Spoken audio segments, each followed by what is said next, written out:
Hey guys, it's me Nes, and I'm going to give my review on Royal Rumble 2025. I know that I didn't post this yesterday because yesterday was a Sunday, and I wanted to at least give a break for that day so that I don't overuse to post a lot of videos and all this stuff for the 6 days of 1 week. But all I can say is that it was crazy though, because after the Royal Rumble there was a worthy news trade between the Los Angeles Lakers. They got Luka Doncic in exchange for Anthony Davis or AD, who's going to the Dallas Mavericks. And it was crazy though, because first of all, no one knew that a superstar franchise player in Luka is going to the Lakers immediately at the age of 25 in exchange for a 31-year-old AD who is, he was all right in early in the beginning of the season. Like, he kind of carried the Lakers to at this moment having a good record, but never thought that it would happen like this. And recently we got the Sacramento Kings. They get Zach Levine, so that DeMar DeRozan and Levine are back together, and then the Aaron Fox is already a San Antonio Spurs. But all I can say that this is just a Royal Rumble review, so I'm gonna put that away. To be honest, it really is a wild and crazy, day after the Royal Rumble, and then this happens. But anywho, let's start first with the Royal Rumble 2025. First of all, we will go first with the women's Royal Rumble. First of all, my prediction is that I will pick Io Sky as my first choice. Charlotte is my second choice. Third is my Becky Lynch is my third choice. And this is the thing that I did got right that Charlotte won, knowing that she was my second choice. But here's the thing, right?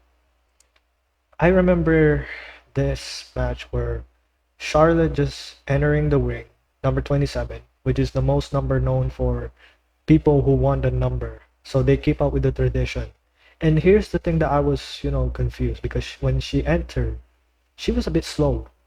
Like, she never rushed it. And I know she has a knee brace, so I think that, oh, maybe it's a bit like she could be hurt or not yet recovered for a bit. But regardless, I feel like they really take that for Charlotte to do that.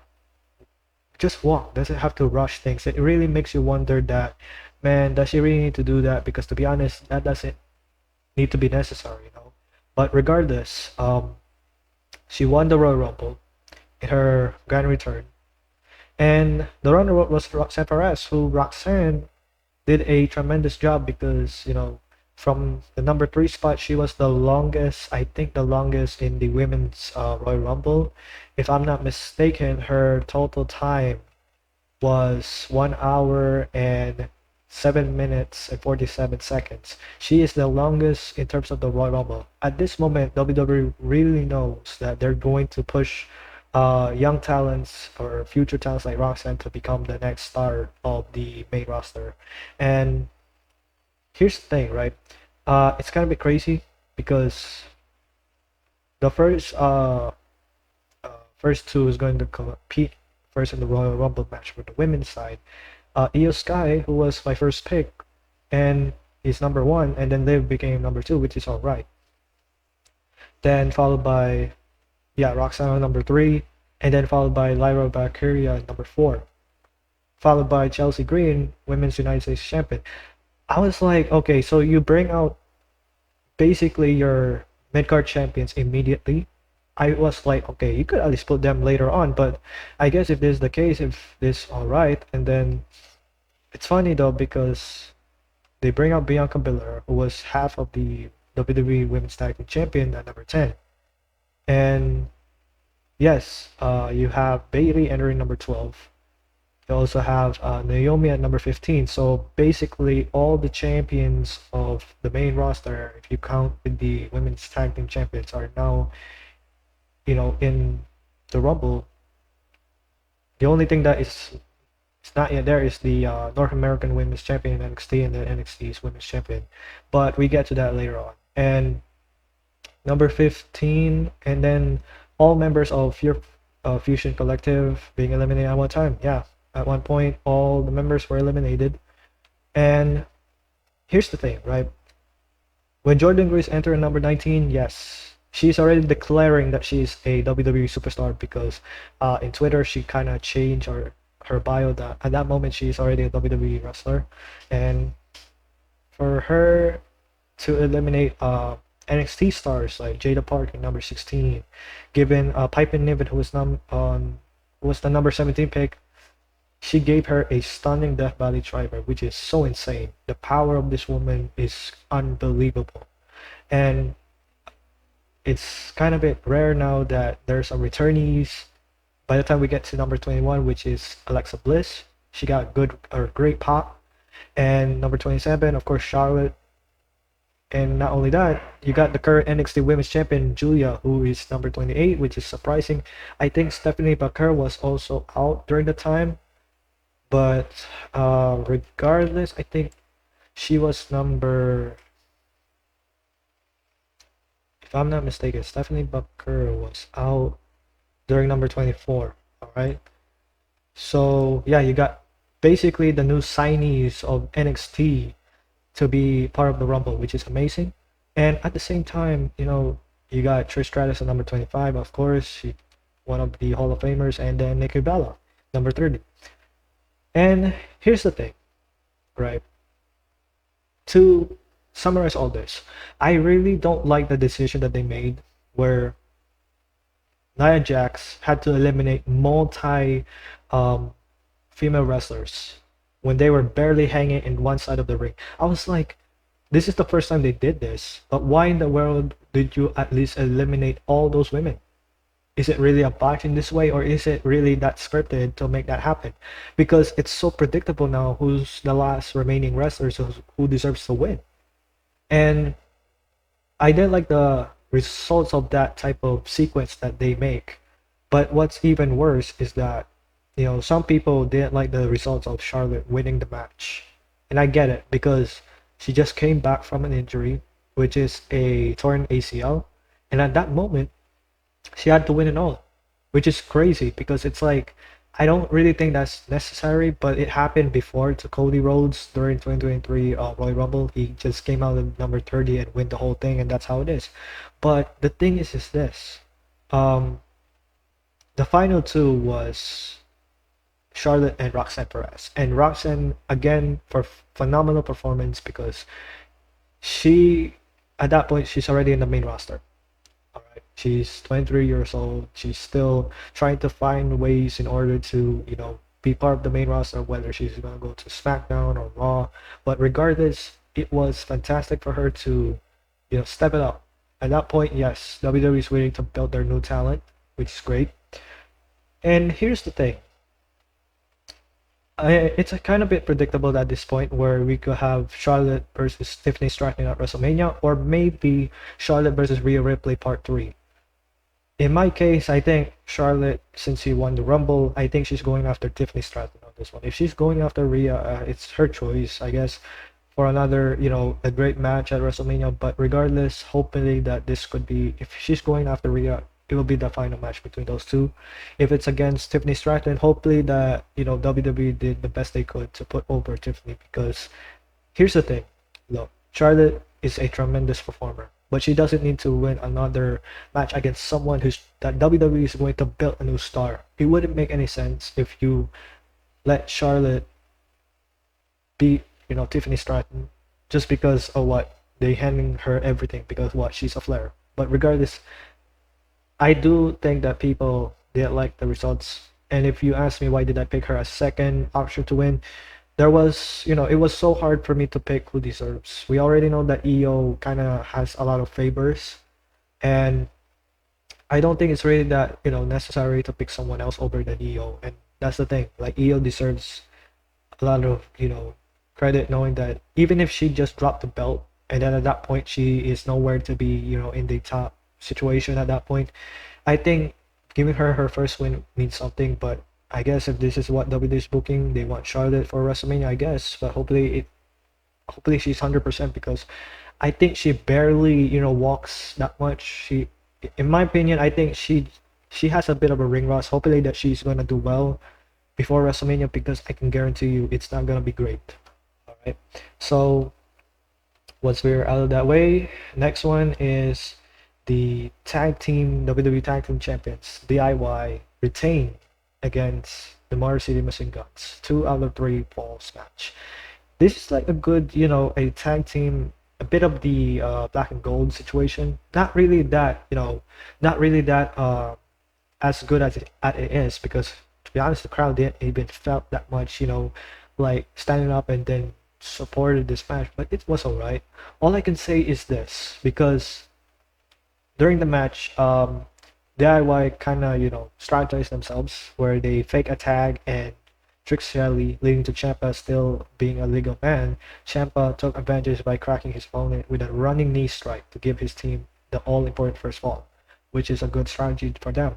And then what's happened next is that, you know, when MCMG or Motor City Machine Guns neutralized Gargano and hit Skull and Bones to even match up at one ball apiece. This is the moment where Gargano mistakenly, if I'm not mistaken, yeah, no, this is when they strategize in order to get another Paul so that you can, even the tie to 1-1. And then this is what happened next, because Champa and Sabin Val inside the ring. The champion nailed the fairy tale ending and Project Champa, only for the challenger to somehow kick out. But the two teams bowed to the nearest statement when, out of nowhere, Montez Ford and Angelo Dawkins. Montez Ford was like wearing the black hoodie, and Angelo Dawkins was, holding a crutch. At that point, yeah, they kind of cost Motor City Machine Guns the match in order for Ciampa and Gargano to hit the middle, meaning in the middle to win the match. And what happened afterwards, yeah, uh, Ford and Dawkins did attack DIY. So they're trying to make their presence known. I think they're being a heel at that point. They're turning themselves heel, and then at that moment, yeah, they're going after the championships. We're going to see a great tag team between these three guys, or you could add another one like Pretty Deadly or any type of tag teams like Austin Theory and Chris Honor. Who knows? For for WrestleMania, who knows? But we could see that happening.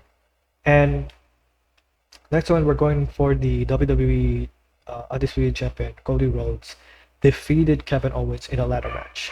This is the thing that I was like questioning myself, because at the time, this is going to be a ladder match. And it's crazy though, because the crowd keeps saying, we want tables. This isn't a tables, ladders, and chairs match. This is a ladder match, alright? So regardless if you feel bored, well, what can you expect? They tried everything. And to me, I believe that this is going to be a match of the night, because it kind of delivered. They set up every ladder in terms of putting the ladder from ringside, apron, I guess apron or ringside, to the announce table. You also put ladders near the turnbuckles and all that stuff, where they set up everything. And what's crazy is this, right? They gave us this type of feeling of being like cringe because of how much body was put to those steels on the steel ladder. What's crazy is that you know if I'm not mistaken, I think Kevin Owens hit a mid-air with a power bomb to Kevin Owens, like a pop-up power bomb, where it kind of, that that looks really hurt. But the thing is this, you know, the moment that um, Kevin Owens was almost gonna hit with the, I think the fisherman suplex or into the ladder, which is very brutal. And what's even more crazy is that they keep doing all this as they get out, and at the same time, Cody Rhodes hit the Alabama Slammer or Alabama Slam. First of all, Kevin Owens almost did hit the package pile driver, but it was denied, and Cody Rhodes hit the Alabama Slammer. I also forget that when they were fighting outside, they took a beer. I feel bad for the person who buys the beer and then hits Cody in the face, I think, or that was I kind of don't remember what happened. If I remember correctly, I think Cody, or maybe Kevin Owens hit Cody with the beer, and at the same time, in the camera, the camera that got hit by I think that was Cody got hit in the head in the camera, which is which is crazy though, and like the camera hasn't been stunned, but to go to this situation, Yes, Sami Zayn did appear, didn't do anything crazy, just trying to check both of his friends, Cody and Kevin Owens. And what's crazy to this is that we could see this happening in the near future between Kevin Owens having issues with Sami Zayn, saying, "Why did you not help me beat Cody Rhodes?" And that's when we will have that WrestleMania storyline between those two. And here's the thing, right? For Cody to dominate and act like he doesn't give a damn at that point. We thought that he's gonna turn into this different side of him, but he's trying his very best not to do it. And for him to scale in the ladder, grab both belts, and he's still your WWE Universal Champion for Cody Rhodes. For predictions from me, I put DIY to get over in Cody Rhodes, so I'm 2-0. I don't know about the for Charlotte winning, so I don't know if I could count that as 3-0, but regardless. Um, Next one is the Royal Rumble for the men's side. Okay, so Jey Uso was my third pick to win the Rumble. My first one was CM Punk, second was Roman Reigns, fourth and fifth could either be Sami Zayn and John Cena. Once Kevin Owens lost the match, I believe that Sami Zayn's not gonna win the Royal Rumble. So I still got four guys left. And here's the thing that we are surprised. First of all, yes, number one entry was Rey Mysterio, followed by Penta. This is interesting. They kind of had that fast pace, and there was a moment in time that Penta was almost eliminated, almost because they say like people thought that it was both feet, but it was like 1 foot. And at that moment, I was like, okay, they kind of went fast paced. They should have slowed things down so that it wouldn't be a miscommunication. Because what's crazy is that Penta is the I think he's the longest in the men's side to have the most time. I think 42 minutes and 5 seconds. Well, the second one was Roman Reigns, 37 and 15 seconds, which is crazy though, because Jay was number third, 36 and 59, 26 minutes and 59 seconds. But anywho, going forward, Eric Continental champion Braun Breaker came in for number seven, and what's crazy, Spirit Carmelo Hayes, who was the number four guy, and got tossed. So that was the first elimination. It was kind of odd that the NXT rivals between these two, but it was a bit short. You also have Akira Tozawa coming out I think number 8. Yeah, number 8. And what's crazy is this. Carmelo hits a ruthless forearm strike that knocked out Akira Tozawa. When they show footage backstage in the Gorilla, they decided to put Triple H requesting speed, or I show speed, to be part of the match. He did have one elimination, which is Otis. And what's crazy is that Braun Breaker, hilarious, hellacious spear, um, he speared speed out of his, off the ground, and then got eliminated. Well, sort of, because like Otis got him, and then throws a fallaway slam to the, announcer desk, which is crazy. But here's the thing. Jacob Fatu enter at number 12, Killing House, yeah, eliminated Mysterio, Chad Gable number 3, and Andrade at number 11 in a matter of moments. And then number 15, Joe Hendry, TNA World Champion, had to enter the frame, followed by the number 16 pick, Roman Reigns, and then eliminated the number 14 pick, Miz, and Sheamus number 9 pick, and Joe Hendry as well, which Joe Hendry only been there for like, what, a couple of minutes?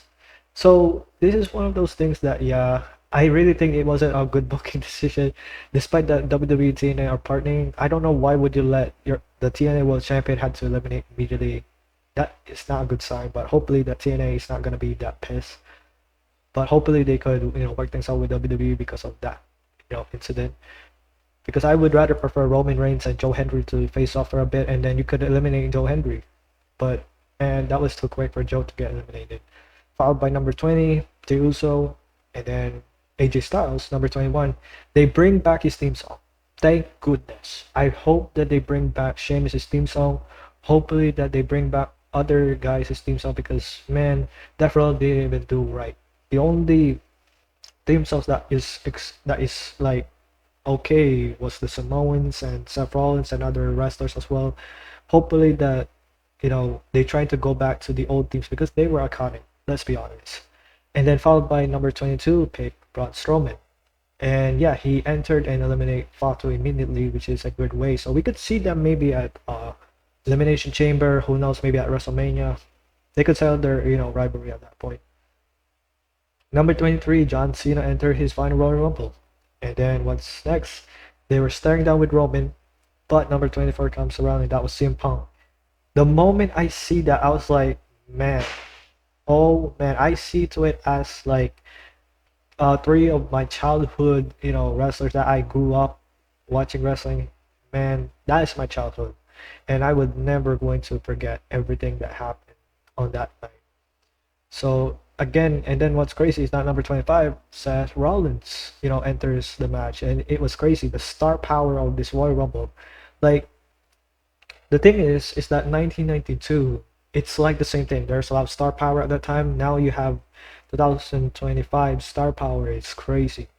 And then what's crazy is that yes, number 26, Dominic Mysterio enters. Yeah, it kind of died out for a bit, and also, I forget because Drew McIntyre entered at 17, if I'm not mistaken, and then followed by guys like Sami Zayn, and then Damian Priest, LA Knight. Here's the thing about the number 30 spot. This year's 30 spot is a questionable, because Nikki Bella entered. No one likes Nikki Bella at number 30. Logan Paul, another individual that no one likes to be part of the match. And I was like thinking, are they really going to make Logan Paul? Because I feel like they kind of favoritize him. I get it, he's a social media megastar, but do you really need to do that? To put him number 30, man. I get it, he's a heel, but man, you can't put that guy again at number 30 next time. But anywho, um, what happened during the match is that, yes, it was crazy because they beat up Logan Paul, like I think Seth, and then followed by Seth Rollins, followed by, if I'm not mistaken, CM Punk, and then AJ Styles as well. It's like crazy that they beat up Logan Paul as soon as possible. And the thing is this: Seth and Roman try to eliminate each other. What's crazy is that Punk eliminated both. So in my predictions, Roman Reigns is out. All right, so you got Punk now. It's crazy because Logan Paul also eliminates CM Punk, which is like, god damn it, why? And here's the thing, he was my first pick to win everything in the Rumble. So I was like, okay, now it's Cena and Jay and Logan Paul. Here's the thing that's so crazy, because at that moment, once Punk was eliminated, Seth was a bit furious. No, Roman was a bit furious on Punk, and then Seth curb stomped Roman Reigns out of nowhere, and they still brawl outside because we get to see a storyline between these three, and that would happen in Elimination Chamber. During the match, Logan Paul, yeah, before that, Logan Paul had to jump from the ringside to the announcer's desk. I'm sorry if it's a bit like jumbled, wanted to make things clear because I would post this immediately after I edit this. But anyway, yes, he jumped to the announce table. It's like a Kofi spot, but knowing that Kofi's not gonna compete, um, what's crazy is this because he got back, he eliminated AJ Styles, and here's the thing that is a bit, what happened afterwards. So you got the final three between Jey Uso, John Cena, and Logan Paul. So basically, Jay and Logan are fighting each other. Of course, Cena had to take a breather. It was the most smart decision because you don't need to, fight your way through. You just have to let two men fight. Jay noticed Cena. Cena get out of dodge, and then at that point, Cena had to, do whatever he could to eliminate Logan. Add to adjustment. Jay hits a super kick on Logan. Cena clothesline Logan Paul to get eliminated, and that you have your final two, which is unexpected because we never thought that we would see a final two between these two individuals. And the moment that you have these two, I was like, 50-50. Like, man, John's gonna win. Jay's gonna win. And here's the thing. WWE likes to tease. Alright? And the moment that they had these two fighting, to the point that it ended up where they're outside on the front side of the ring, which is the one that we saw in live. Here's the thing, Jay super kicks, like punch and super kicks Cena. Cena had to punch Jay until he almost tried to lift him up with the attitude adjustment, but Jay had to slip out and push Cena off the apron to get the win. And here's the thing, Jay winning goes to show that yes, he's going after Gunther at WrestleMania. It's no other decision. He's not going after Cody because Cody and Jay are friends. If Jay wants the WWE Championship, who knows? But I think that he's going after Gunther. And maybe later on Raw, we could see that happening, you know? And here's the thing, people don't like Jay winning. They want Cena, they want Reigns, they want Punk. Here's my, you know, thoughts about um, why they wanted Jay winning and goes on at WrestleMania. You know, this man was hella over, first and foremost. If you don't like the way how they booked this guy, I get it. There were missed opportunities for him that he never wins Mr. Money in the Bank. And that's the truth. You know, last year. You could argue maybe this year's Money in the Bank. There's a reason that they will not gonna let him be part of Money in the Bank and win. Unless, who knows, maybe in the near future. I could be wrong. The reason that they made him winning this match is because he was hella over. Two, people, especially kids, love the man. I don't think there's one kid that doesn't like Jay to win the Rumble and then finally gets his championship opportunity. Because that is what WWE has been planning. You know, the moment he won the Intercontinental Champion, it was special. But how long did he, you know, hold the championship? Just a couple of weeks. And that's the thing. You could say you could say a lot about Jay. He may have like less move sets. You could say that oh maybe he's not really that great, you know, compared to Roman, Cena, and Punk. The thing is this, right? This guy, you know, he had a successful run on his own, right? Better than his brother Jimmy. But the thing is this, you could judge all you want, but WWE is going to make it happen. They are locked in who deserves to win this match, and they picking Jey Uso. I get the feeling that right now we're going to have a great storyline between him and Gunther by the time we get to Raw, and then moving forward. What will happen to the people like Roman Reigns, Seth Rollins, CM Punk, John Cena? They will be part of the Elimination Chamber. I predicted right now that those four men, plus two guys I could think of, Drew McIntyre, Logan Paul, Sami Zayn, Kevin Owens, to be part of the Elimination Chamber. And I think Punk is going to win. I'm giving 100% my prediction that Punk's gonna win. I don't think Cena's gonna win. The purpose of Cena losing this match, the Royal Rumble, is a testament that he's going to challenge himself. That it's not that easy to get back to his 17th championship. Basically, they made the right choice. If you don't agree Jay winning, you have to hear me out for a second. And if you don't like it, I understand. It's my opinion and it's subjective. All right. The reason why that Jay needs to win this match is because one thing and one thing only, because he's been building himself up throughout months. Cena just come back and he wants his farewell tour to be something that, you know, could he be 17-time champion? Could he, you know, give his all in best matches? Because to be honest with you, like Cena's been away and doing Hollywood a lot. And it's the right time for him to end his career this year. But you have to give him the struggles. When Cody came back and win the Rumble, did he win the championship at 39? No. What did WWE do to him? They gave him a bit of a struggle so that he could win another one 40. For Cena on the other hand, you can't just come back and then win the whole thing. This is the same situation to Charlotte. If Cena wins, I can guarantee you some fans are happy, but some fans are gonna complain. This is basically how they book returnees to win. And here's the thing.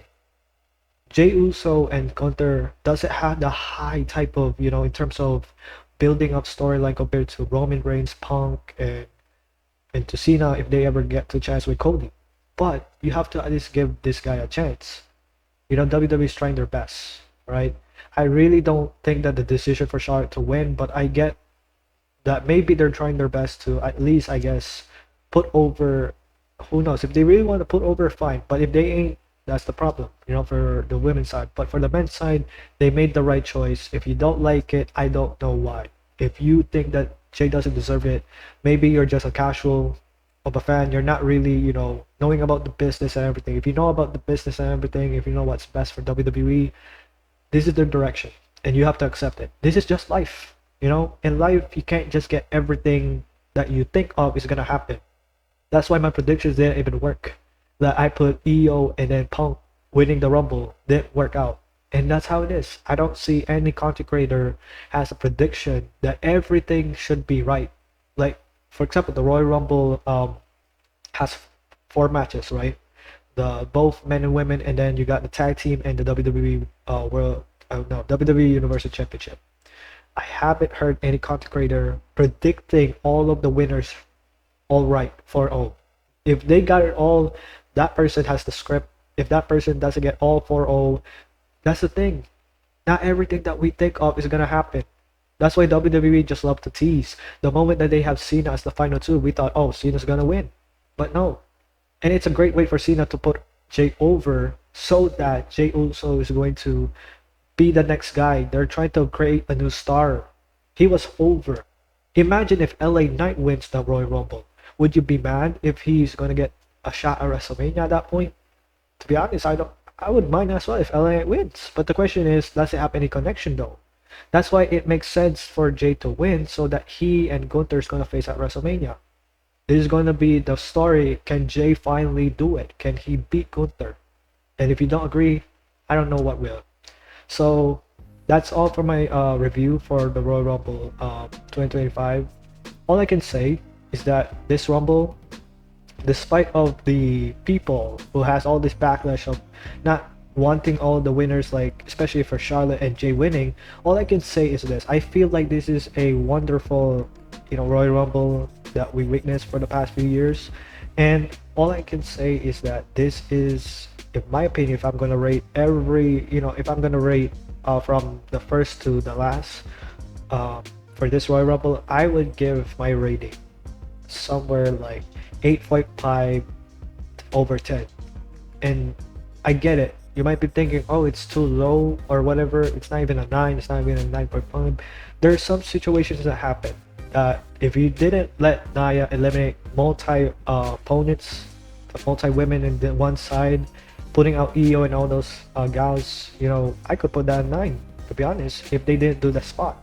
For Charlotte though, here's the thing. Despite I put her number 2, because there was no other women I could think of who deserves to, be number 2, number 3. Despite the number 3 is Becky Lynch and she didn't appear, all I can say is that hopefully they make this right. She needs to put someone over than winning the match. I get the feeling that once we get to Las Vegas, people will boo the hell out of Charlotte at some point. I don't know, maybe they will boo or not, but regardless, this is a fun Royal Rumble 2025. And all I can say is that give it a like, comment, and subscribe to the channel. Hit the bell for notifications. And all I can say, thank you for watching. Also, to make things clear, comment down below and tell me what is the, tell me which is the perfect results in your opinion. Who deserves better to win the men's and the women's Royal Rumble? Alright, so again, thank you for watching, and we will see each other in the next video. Peace.